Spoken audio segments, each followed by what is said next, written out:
Je salue la qualité et la franchise de nos échanges.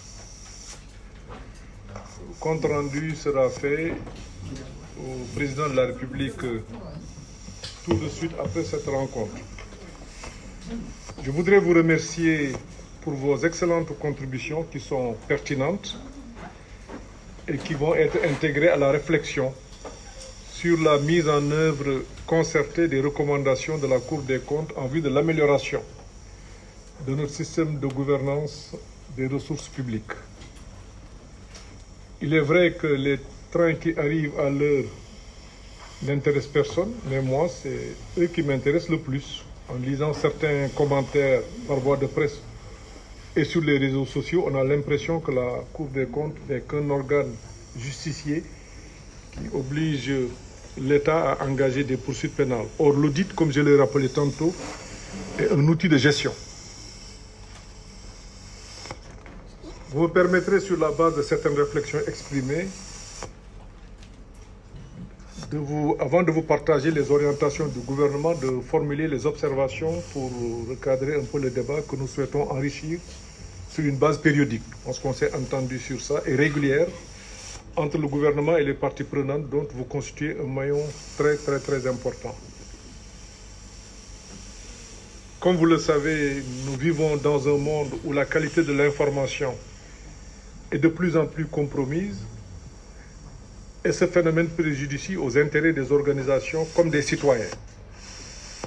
Nul n'est à l'abri de la désinformation et de la manipulation de l'information, et nous devons rester vigilants vis-à-vis des façons de faire qui sont toxiques pour la démocratie. La Cour des comptes est une juridiction spécialisée, hautement compétente, de par ses experts en matière de gestion financière des ressources publiques. Elle travaille sur la base d'une méthodologie d'audit très rigoureuse dans le respect des référentiels juridiques, techniques et éthiques. Or, beaucoup de réflexions hâtives sont formulées en s'affranchissant des modalités légitimes et des règles légales d'administration de la preuve pour leur substituer des opinions.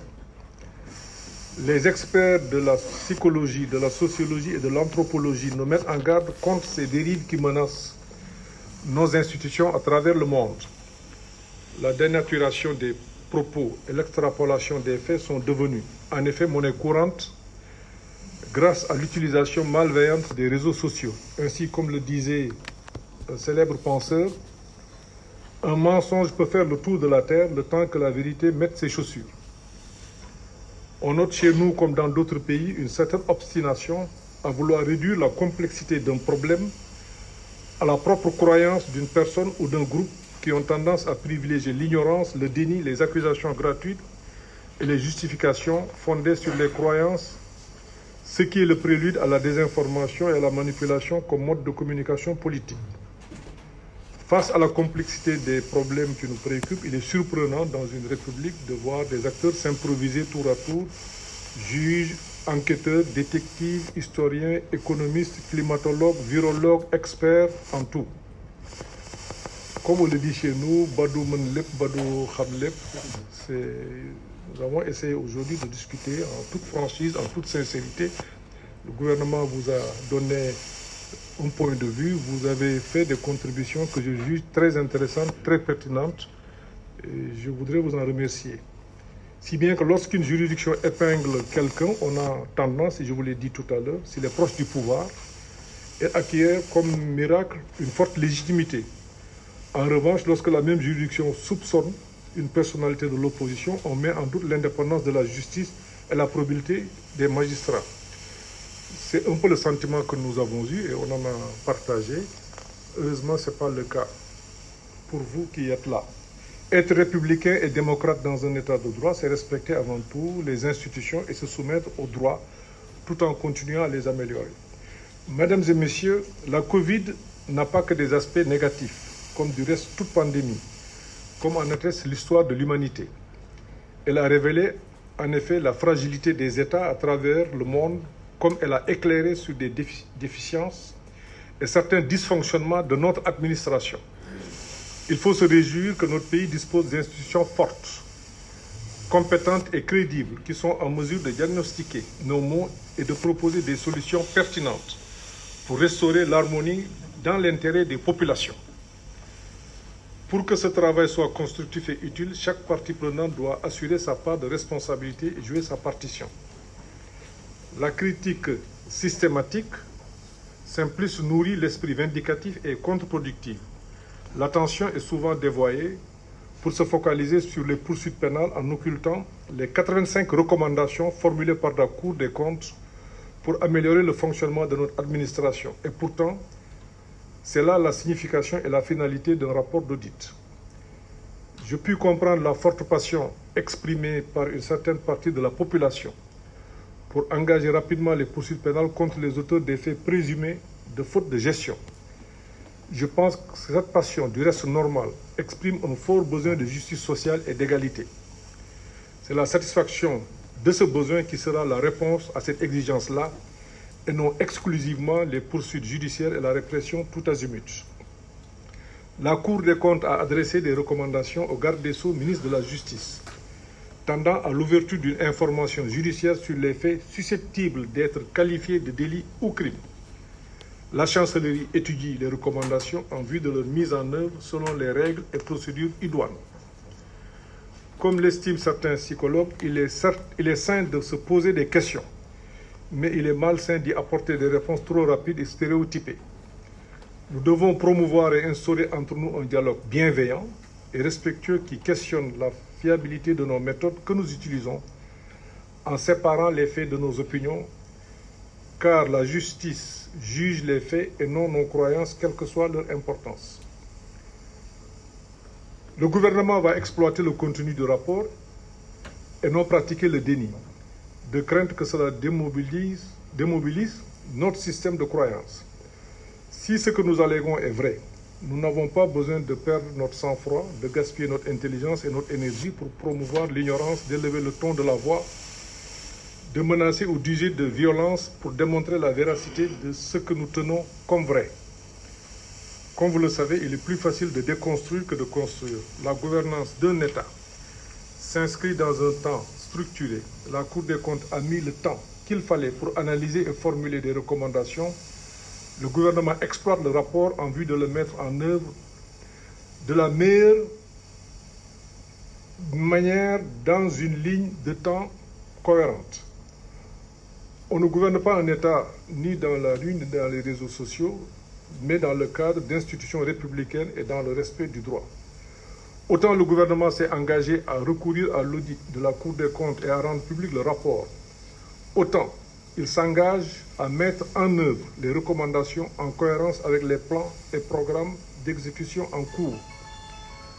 Les recommandations de la Cour des comptes font actuellement l'objet d'études par les départements sectoriels concernés sur la base de 3 orientations majeures qui concernent respectivement les réformes juridiques et institutionnelles à initier, les bonnes pratiques à promouvoir et les modes de règlement judiciaire les plus appropriés, qui peuvent être l'information judiciaire ou toute autre modalité de reddition de comptes idoines.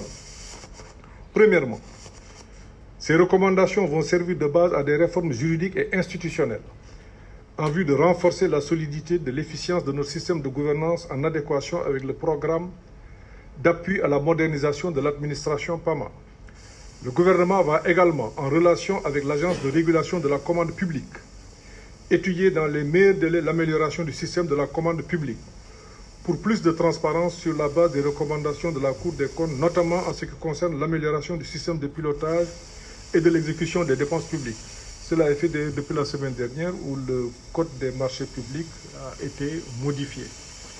Deuxièmement, ces recommandations vont être capitalisées et internalisées au titre des bonnes pratiques en matière de gouvernance des ressources publiques, en temps normal, comme dans des situations d'urgence et de crise. Sous la coordination du ministre des Finances et du Budget, les bonnes pratiques recensées feront l'objet d'un guide pour sensibiliser les agents de l'administration sur le respect des règles, formalités et procédures, notamment en matière de transparence, traçabilité et preuve. Ces bonnes pratiques seront enrichies par d'autres pratiques qui ont fait leur preuve dans d'autres États, autant qu'elles sont en adéquation avec nos systèmes juridiques. Pour ma part, je demeure convaincu que ces questions seront bientôt de vieux souvenirs avec la mise en œuvre complète du système intégré de gestion de l'information financière dénommé SIGIF. Troisièmement, certaines recommandations vont servir de base au nom de la redevabilité ou la reddition des comptes à recourir sur des faits pouvant être qualifiés de délits ou de crimes au mode de règlement judiciaire approprié. Le ministre de la Justice, destinataire des dites recommandations, apportera un cadre approprié. Dans un cadre approprié, du moins, les réponses nécessaires relativement à la mise en œuvre des dits modes de règlement. Sur l'ensemble de ces questions, nous comptons sur les contributions positives et constructives des organisations de la société civile à diffuser la bonne information et à contrer la manipulation de l'information sur toutes ses formes, car elle est préjudiciable à la bonne gouvernance, à la démocratie et aux intérêts des citoyens. Je reste attentif au nom du gouvernement à toutes vos recommandations en vue de la promotion de la transparence de l'information ainsi que de celle des bonnes pratiques de gouvernance dans notre administration. Dans la suite logique de cet exercice, nous vous tiendrons informés de l'évolution de la mise en œuvre de l'ensemble des recommandations formulées par la Cour des comptes. Ça a été une demande très forte que vous avez exprimée. Et au-delà de cette séance ayant porté principalement sur la Cour des comptes, le gouvernement va convenir avec vous d'un rendez-vous mensuel de concertation sur les questions nationales de l'heure. Vous avez aussi demandé que vous puissiez rencontrer des ministères sectoriels. Ça aussi, ça sera organisé. Donc, la primature va vous aider à rencontrer tous les ministres dont vous aurez besoin pour parler des questions qui préoccupent la nation ou qui préoccupent vos organisations. Je vous remercie de votre présence, vos contributions et de vos contributions de qualité et de votre aimable attention. kon mbooloo mi maa ngi leen di nuyu waxtaan nañ fi waxtaan bu am solo